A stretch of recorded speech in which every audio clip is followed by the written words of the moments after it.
ഞാൻ നാട്ടിൽ വെക്കേഷന് പോകുന്ന ടൈമിൽ എന്നോട് സ്ഥിരം ചോദിക്കുന്ന ചില ചോദ്യങ്ങൾ, മെയിൻലി റിലേറ്റീവ്സും നാട്ടുകാരും ചോദിക്കുന്ന ചോദ്യങ്ങളാണ്: തടിച്ചല്ലോ, മെലിഞ്ഞല്ലോ, വെളുത്തല്ലോ, കറുത്തല്ലോ, മുടി നീണ്ടല്ലോ, മുടി കൊഴിയുന്നുണ്ടോ, ഉള്ളു കുറഞ്ഞല്ലോ, തിക്ക് കൂട്ടിയല്ലോ, എന്താണ് പിന്നെ എനിക്കിപ്പോൾ ഓർമ്മ കിട്ടുന്നില്ല. അങ്ങനെ ഒരു നീണ്ട ലിസ്റ്റ് ഉണ്ട്.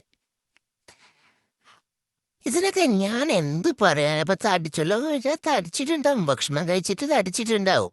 വെളുത്തല്ലോ എന്ന് ചോദിച്ചപ്പോ എന്താ, വെളുത്തിട്ടുണ്ടാവും, കുറച്ച് സ്കിൻ കെയർ ഒക്കെ ചെയ്തിട്ട് ചിലപ്പം ഗ്ലോ വന്നിട്ടുണ്ടാവും, അതായിരിക്കും അവര് വെളുത്തു എന്ന് പറയുന്നത്. എനിക്കറിയില്ല.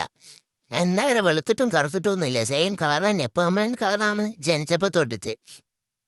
പിന്നെ ഇങ്ങനത്തെ ചോദ്യത്തിനൊന്നും എനിക്ക് എന്താ ഉത്തരം പറയേണ്ടതെന്ന് അറിയില്ലടാ. പക്ഷേ അവരിങ്ങനെ കുശലാന്വേഷണമായിരിക്കും അവരുടെ ഉദ്ദേശം. നല്ലത് തന്നെ, കുഴപ്പമൊന്നുമില്ല. എന്നാ സുഖാണോ, എന്താ നല്ല സന്തോഷമല്ലേ അവിടെ, അങ്ങനെ ചോദിക്കുന്നത് വളരെ ചുരുക്കം ആൾക്കാരാണ്.